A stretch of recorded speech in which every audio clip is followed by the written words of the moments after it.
नमस्कार, मी स्नेहा कॉम्प्युटर फॅमिलीमध्ये पुन्हा एकदा तुम्हा सर्वांचं खूप सारं स्वागत करते. कसे आहात तुम्ही सर्वजण? आशा करते तुम्ही सर्वजण मस्त मजेत आणि भरपूर आनंदात असाल. सकाळी सकाळी बघा काय मस्त रेडी झालेली आहे. आजचं माझं भरपूर असं प्लॅनिंग होतं, कारण आज आहे आरोहीच्या पप्पांचा वाढदिवस. सो मी असं ठरलेलं होतं, मुलं शाळेत गेली मस्त दोघंच जण ना लॉंग ड्राईव्हवर जायचं, त्यानंतर शेगावला जायचं, येता येता महालक्ष्मी देवीच्या मंदिरात जायचं, नागझरीला जायचं. म्हणजे काय तर आजचा पूर्ण दिवस फक्त एकमेकांसोबत घालवायचा. आणि भरपूर दिवसानंतर आम्ही असं काहीसं प्लॅन केलं होतं. त्यामुळे आमच्या पप्पाने 3 ड्युट्या केल्या, 4-12, 8-4, 4-12 आणि नाईट. काय तर मग 3 ड्युट्या केल्यामुळे आज सकाळ दुपार संध्याकाळ तिन्ही टाईम त्यांना सुट्टी मिळणार होती. आणि म्हटलं मस्त आधी दोघं जण फिरून वगैरे येऊ, मुलं आले की मग मुलांना फिरायला घेऊन जाऊ, रात्री मस्त जेवण वगैरे करू. असं पूर्ण डे जो आहे आमचा प्लॅन होता. पण आरोहीचे पप्पा ऑफिसमधून आले, 3 ड्युट्या केल्यामुळे ते इतके दमलेत का जाऊन झोपले डायरेक्ट. आणि मी मात्र अशी म्हणजे तयार वगैरे होऊन बसली. आले की पटकन पडायचं बाहेर. आणि अशा प्रकारे जे आहे आजचा पूर्ण प्लॅन फ्लॉप झाला. आता ते झोपलेत तर झोपू देते, मीही माझी पटपट कामं आटवते. त्यांना उठवते, आधी ब्रेकफास्ट देते, आवडीचे अप्पे बनवलेत त्यांच्या. सो ब्रेकफास्ट करतो आम्ही, त्यानंतर ते झोपल्यानंतर कामं करेल. आणि आता दिवसभराचा जो आमच्या दोघांचा जो प्लॅन होता तो तर काही सक्सेस होणार नाही असं मला दिसतंय. सो बघू आता रात्रीचं म्हणजे काय होतं आमचं प्लॅनिंग काय नाही. So stay tune. खरं सांगू का, साडी नेसायचा भरपूर कंटाळा आला होता, तरीसुद्धा आरोहीच्या पप्पाला आवडते म्हणून मी साडी वगैरे नेसून सकाळी 9 वाजता तयार होती. आणि आता घरातली कामं करायचीत म्हणून जे आहे मी साडी सोडली आणि पुन्हा जे आहे ड्रेस जो आहे घातलेला आहे. काय करणार, पूर्ण माझा जो प्लॅन होता त्यावर पाणी फिरलं. म्हणजे मला असं वाटलं ठीक आहे ते आता आराम करतायत, पण 10-1 वाजेपर्यंत म्हणजे त्यांना जरा बरं वाटेल आणि जाऊ आम्ही. पण जेव्हा त्यांनी अंग टाकलं ना, लगेच त्यांचे डोळे लागलेत आणि मग मला कळून चुकलं आता काही चान्सेस नाहीत. म्हणून जे आहे फायनली मी साडीच सोडली. आणि आज ब्रेकफास्टमध्ये मुलांसाठी इडली बनवली होती आणि आरोहीच्या पप्पांना अप्पे फार आवडतात म्हणून मिक्स डाळीचे अप्पे जे आहेत मी इथे बनायला ठेवलेले आहेत. आणि माहीत आहे का, दरवेळेस मी इडली अप्पे पण भरपूर प्रमाणात बनवत असते. पण यावेळेस शेगावला जायचं आहे, मग दुपारचं जेवण तिथे होईल, रात्रीचं जेवणही बाहेरच करणार आहोत, म्हणून मी हे सर्व खूप कमी क्वांटिटीमध्ये बनवलं. पण माहीत नाही आता मला स्वयंपाकही करावा लागतो की काय. पण चला आता ब्रेकफास्ट तेवढा जो आहे आमचा आम्ही करून घेतो. मला तरी इडली फार आवडते म्हणून जे आहे मी इडलीचे असे छोटे छोटे तुकडे करून घेतलेत आणि त्यावर जे आहे आता सांबार वगैरे टाकते आहे. म्हणजे मला जास्तीच्या प्लेटा भरायचं काम पडू नये इतकंच जे आहे मला वाटतं. आणि सोबत माझे अप्पेही बनत आहेत आणि सोबत आरोहीच्या पप्पांची इकडे बडबडही चाललेली.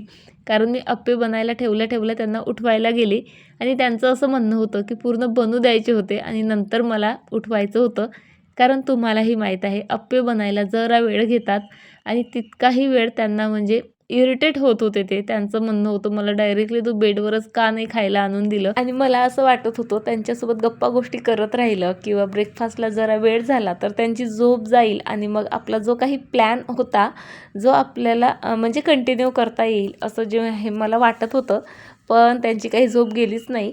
त्यांना अप्पे करून दिलेत, त्यांनी मस्त पोटभर अप्पे खाल्लेत आणि पुन्हा जाऊन झोपी गेलेत. मीही ब्रेकफास्ट केला. त्यानंतर भरपूर वेळ होता माझ्याकडे, कारण शेगावला जायचं म्हणून मी रुटीनची कामं जरा पटपटच आटोपली होती. आणि मग म्हणून मी सर्व शूज जे आहेत मस्त धुतलेत आणि आता इथे वाळू घालते आहे. माहिती आहे का, आता माझ्या अण्णांचा कॉल आला होता. अण्णा म्हणजे माझे काका आणि त्यांना खूपदा तुम्ही व्हिडिओमध्ये ऑलरेडी बघितलेलं आहे. सो तेच फोन आरोहीच्या पप्पांसाठी आला, पण माझ्या मोबाईलवर, कारण आरोहीच्या पप्पांचा मोबाईल कंटिन्युअसली जो आहे बिझी येतोय.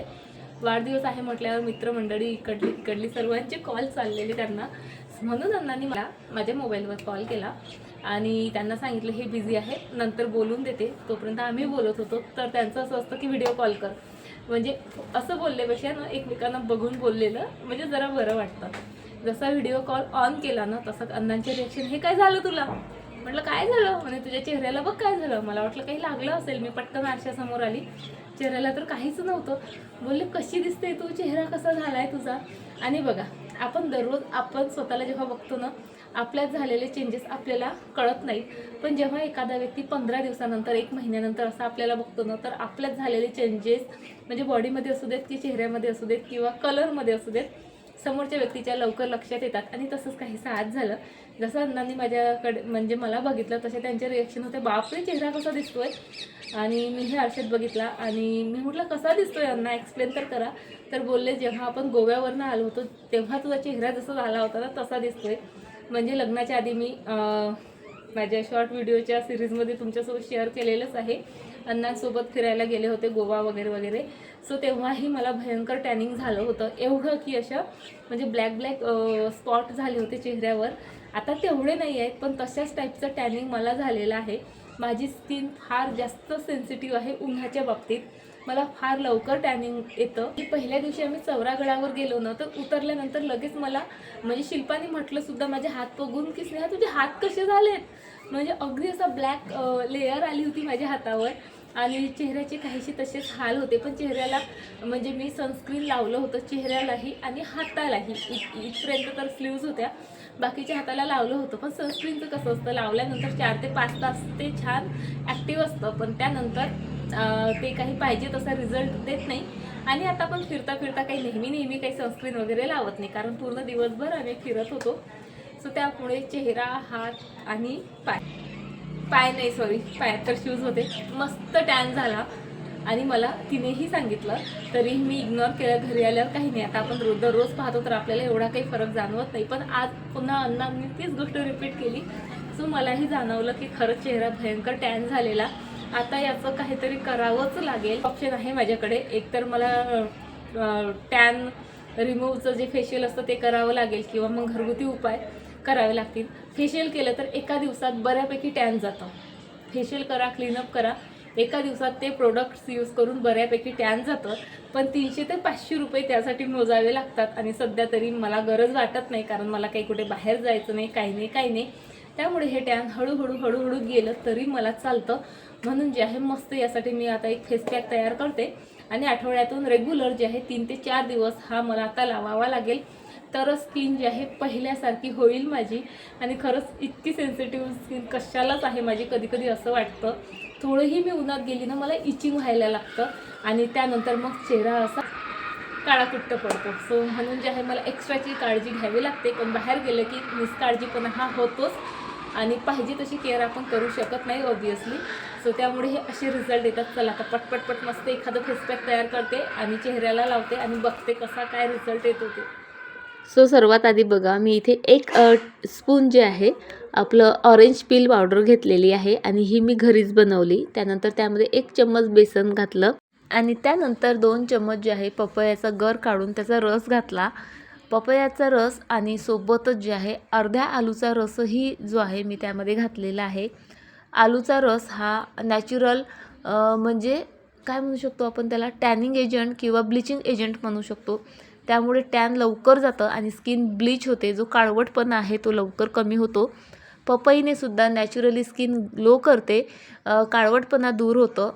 डाग धब्बे असतील, पिंपल्स असतील महत्त्वाचं म्हणजे त्यासाठीही पपया खूप उपयुक्त आहे. ऑरेंज पीलमध्ये सुद्धा व्हिटॅमिन सी भरपूर प्रमाणात असतं. त्यामुळे स्किनवरचे डाग धब्बे जातात, टॅनिंग कमी होतं. म्हणजे जेवढे काही पदार्थ मी यूज केलेले आहेत ना ते सर्वच पदार्थ जे आहेत स्किनसाठी फारच उपयुक्त असतात. त्याने टॅनिंग लवकर जाण्यास मदत होते. लवकर म्हणजे एका यूजमध्ये जाणार नाही, कमीत कमी आठवड्यातनं 3दा आणि असं 3-4 आठवडे जे आहे मला हे रेग्युलरली ट्राय करावं लागेल. तेव्हा जे आहे माझी स्किन पहिल्यासारखी होईल. फक्त 15 मिनिट हा फेस मास्क मी ठेवला आणि त्यानंतर मस्त वॉश केला. पहिल्या यूजमध्येही रिझल्ट छानच वाटतो. स्किन मस्त तुकतुकीत दिसते आणि खूप सॉफ्ट लागते हातालासुद्धा. सो सर्व आपल्याला माहीत असतं पण कधीतरी आपण दुर्लक्ष करतो. तुमचंही माझ्यासारखं असंच होत असेल तर प्लीज दुर्लक्ष करणं बंद करा आणि स्वतःची काळजी घ्यायला लागा. 4 वाजलेत, मुलं आलेत. पुन्हा एकदा आम्ही रेडी झालोत आणि आता आम्ही चाललेलो आहोत शेगावला. मध्येच ही चुटूरपुटूर थोडीफार दुकानं लागतात. तिथे भरपूर खाण्याच्या गोष्टी असतात. सो तिथे ना बाजरीची आणि नाचणीची बिस्किट मिळतात आणि ज्वारीची सुद्धा. सो तिन्ही प्रकारचे बिस्किट आम्ही घेतले इथे आणि त्यानंतर फायनली आम्ही येऊन पोचलो शेगावला. येता जवळपास 5:30 वाजलेत आम्हाला कारण 4:15 नंतर मुलं येतात, रेडी वगैरे व्हायला वेळ लागतोच. त्यानंतर तरीसुद्धा तुम्ही बघत असाल शेगावला प्रचंड गर्दी होती. म्हणजे आम्ही तरी या भ्रमात होतो की नुकताच महाराजांचा प्रकट दिन जो आहे झालेला आहे, त्यामुळे भरपूर लोक दर्शन घेऊन गेलेत. त्यामुळे आज काही फारशी गर्दी नसेल, पण तिथे गेल्यावरच कळलं प्रचंड गर्दी होती. म्हणजे सायंकाळची वेळ असूनही बऱ्यापैकी गर्दी होती तिथे. त्यानंतर फुलं, हार वगैरे वगैरे घेतली.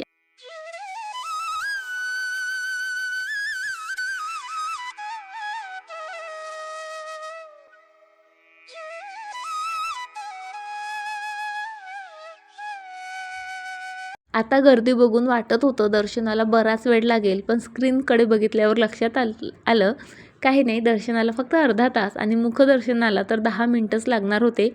सो आम्ही म्हटलं चला अर्धा तासच वेळ आहे तर आरामात आपलं दर्शन होऊन जाईल.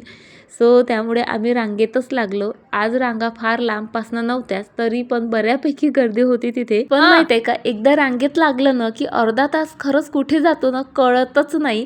म्हणजे एकतर गजानन महाराजांचं नामस्मरण चाललेलं असतं, सर्वांचं जयघोष चाललेला असतो. त्यानंतर छोटी मोठी मुलं मस्त क्यूट अनंतकोटी ब्रह्मांड नायक वगैरे म्हणतात, तेही जोरजोरात. इतकं छान वाटतं ते सर्व ऐकायला आणि त्यामुळे मग वेळ कुठे जातो ना कळत नाही. लगेच अर्धा तास गेला. आमचं छान असं दर्शन झालं. बाहेर आलो थोडं, आम्ही ना 1-2 प्रदक्षिणा मारून ना तिथे निवांत बसत असतो. आणि तेवढ्या वेळात आरोहीने आणि मीन काय केलं माहिती आहे का, आज किंवा 2-3 दिवसापूर्वी बहुतेक लग्नाची अशी दाट तीत होती. कारण म्हणजे जिकडे पाहायचं तिकडे नुसतं नवीन कपल्स, नवीन नवरदेव नवरी दिसत होते. आणि नवीन नवरीचा ग्लो बघा वेगळाच असतो. म्हणजे त्यांच्या चेहऱ्याकडे बघितलं तरी कळतं अरे ही नवीन नवरी आहे. शिवाय त्यांच्या हातापायावर मेहंदी, बांगड्यांचा तो एवढा मोठा चुडा वगैरे ते पाहून लक्षातच येतो. सो आज आम्ही 17 जे आहे नवीन नवऱ्या बघितल्यात आणि खूप मजा आली दोघींनी, आरोहीने आणि मी तर पेज लावली होती. तू जास्त काउंट करते का मी? मस्त मजा केली. त्यानंतर थोडीफार शॉपिंग जी ठरलेलीच असते, फक्त पिहूचीच असते. शेगावला आलं म्हणजे त्याला खेळणं वगैरे काही ना काही लागतं. त्यानंतर मॉन्गिनीजमध्ये आलोत.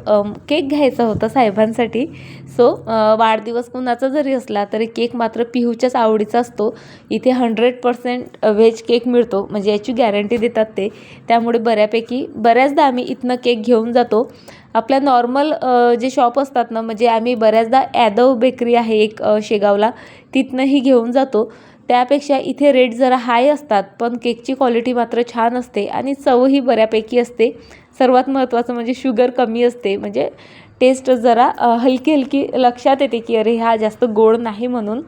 त्यानंतर शेगावपासूनच काही मिनटाच्या अंतरावर ही एक हॉटेल राजवाडा म्हणून हॉटेल होती, तिथे आलो. ही हॉटेल जेव्हापासून बनते आहे ना तेव्हापासून आमचं लक्ष होतं हिच्याकडे आणि केव्हा एकदाची बनते आणि केव्हा आम्ही यामध्ये जातो असं झालेलं. कारण ही पूर्ण हॉटेल मस्त बांबूंपासून तयार केलेली आहे, त्यामुळे लुकवाईज इतकी सुंदर आहे ना ही. म्हणजे सर्व डेकोर जे आहे बांबूचंच आहे. इवन जे लॅम्प लावलेले आहेत, जे छोटे मोठे लाईट आहेत, सर्व आणि 2 मजली आहे ही हॉटेल आणि पूर्ण जे आहे बांबूचंच काम आहे. त्यामुळे आमची इच्छा होती इथे कधीतरी यायचं आणि फायनली आज आलोत आम्ही इथे. मस्त जे आहे बड्डे सेलिब्रेट केला आणि जसं आम्ही केक कट करायला सुरुवात केली तर आजूबाजूची काही लोकंही आली आणि त्यामुळे ना आणखी छान वाटलं सेलिब्रेट करताना. सो केक वगैरे कट केला आणि त्यानंतर मस्त जेवण वगैरे केलं. दिवसभर मी जे काही प्लॅन केलं होतं त्यातलं काहीही झालेलं जरी नसलं ना, पण सायंकाळचं आमचं जे काही प्लॅनिंग होतं ते खूप छान झालं. खूप छान वेळ आम्ही एकमेकांसोबत घालवला आणि खूप मजा केली खरंच. सोबत महाराजांचे आशीर्वादही होतेच, त्यामुळे दिवस आजचा खरंच खूप छान गेला. म्हणजे आमच्या फॅमिलीमध्ये पहिल्यांदा आरोहीच्या पप्पांचाच बड्डे येतो, म्हणजे फरवरीमध्ये त्यांचा येतो. त्यानंतर पिहूचा माझा मार्च, नंतर आरूचा मे, नंतर ॲनिव्हर्सरी असं जे आहे, म्हणजे स्टार्टिंग जी आहे ती फरवरीपासून होते आणि सुरुवात मग आम्ही खूप छान करतो. म्हणजे आरोहीच्या पप्पांच्या बड्डेला तरी शेगावला आम्ही जातो. त्यानंतर माझ्या बड्डेला बऱ्याचदा जाणं होत नाही किंवा पिहूच्या बड्डेलासुद्धा स्कूल वगैरे असली की जाणं होत नाही. त्यामुळे आरोहीच्या पप्पांच्या बड्डेला आम्ही जातोच. आणि म्हणजे दर्शनही होतं, त्यासोबतच मग रात्रीचं जेवण वगैरेही होतं आणि पूर्ण दिवस आमचा मग खूप छान जातो. आजचा दिवस तरी खरंच खूप छान गेला. खूप छान म्हणजे त्यांना आनंदित ठेवायचा जो आहे आम्ही प्रयत्न केलेला आहे. बरं चला आता जेवण आलं आहे आमचं. सो आता जेवण करते आणि आजचा जो व्हिडिओ आहे तो इथेच संपवते. होप सो तुम्हाला व्हिडिओ आवडला असेल. चला तर उद्या भेटते तुम्हाला अशाच एका छान व्हिडिओसोबत. तोपर्यंत फ्रेंड्स स्वतःची काळजी घ्या.